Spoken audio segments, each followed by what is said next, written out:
او زه خو د ایمان دا ګواهي ورکوم په 2010 کې دلته په سیلاب کې 247 کورونه الحمدلله تبلیغ د طرفه ما جوړ کړي دي ما ورته ډونیټ کړي دي ٹھیک شو هغه ماته ویلي دي په پاتې کې شه ټیکټ درکوم خلکو له ورکوه دفتر درکوم ګاډي درکوم تنخواه به درکوم ما ورته نه هم جماعت والے لا اله الا الله والے ولې ورکول اوس دا تاسو مرګري کوي چې تا ولې 247 کورونه ولې ورکول په دې وجه ورکول چې دې سلور میاشتو لګي الحمدلله د دوه خد عبد الحق خان سلور میاشتې غل غولې دي د خور د ډاکټر عثمان بیرون سفري په مستوراتو کې غلي دي دلته په مثال آباد کې دا اعلان وکړو چې ما سو कि भाई मैं तो सोच रहा था कि तबलीग वाले सिर्फ आखिरत की फिक्र करते हैं तो लोगों की दुनिया की भी फिक्र ही करते मेरे भी 4 महीने लिख लो दागो रेडियर ना असर होगा हम मौलाना से मख्की शो योसे ना असर मुस्को वो जो सब जुमात तो बदली हुई ने दागो ईमानदार के वही वर्गा जे गवाही को ईमान वाला साड़े भाई दोस्तान ټول کله کودريږي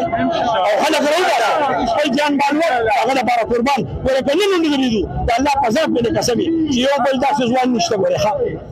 یو نشته ګوره او نه راټول والے دا دې کودريږي ورکړل نن د سره موږ نه درځو سبب بل وي ګوره خدای شکل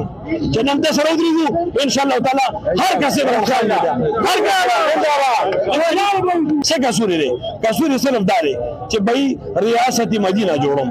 او ریاست مدینه سره چې د الله هر حکم د خو نبی صلی الله علیه وسلم مبارک طریقه ژوند شي او دلته چې خلک دا اعلان کوي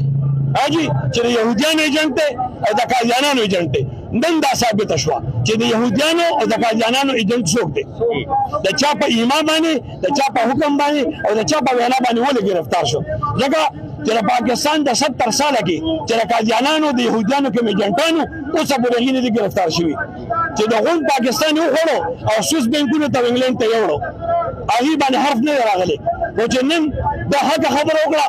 او دا د لا اله الا الله خبر وکړه د ختم نبوت خبر وکړه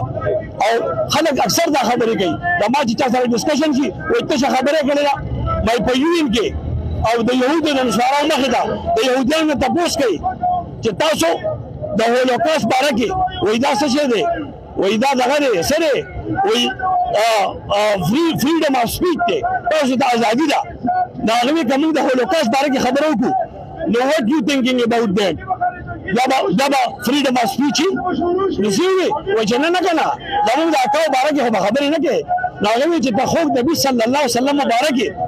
خبرې ته کوي او داغي ګستاخی کې داغي خاطی او کارټون جوړه نو فرمای نبی صلی الله علیه وسلم مبارک فرمایلی دي چې په د انسان په جسم کې د وحي او تړلا او وی هغه سره وی هغه ټیک شو د جسم سے نکلنے والے اعمال صحیح نکلیں گے اور وہ اگر خراب ہو گیا تو جسم سے نکلنے والے اعمال خراب نکلیں گے دری پیر فرمایلی وہ دل ہے اور وہ دل ہے نو بھائی دوستانو مشرانو وی زمو زړه زخمی کیږي چې د نبی علیہ السلام په شان کې څوک ګستاخی کوي نو چې کله زمو زړه زخمی کیږي زمو ټول جسم بے قرار او بے آرام دي نو بدی وجہ او پتا څه داسې کوي نو بدی وجہ الحمدلله داغي بدغه جرأت باندې او په دغه سپیچ باندې ځکه چې دلنه وای دلنه چې کوم خبره راوځي هغه اثر لري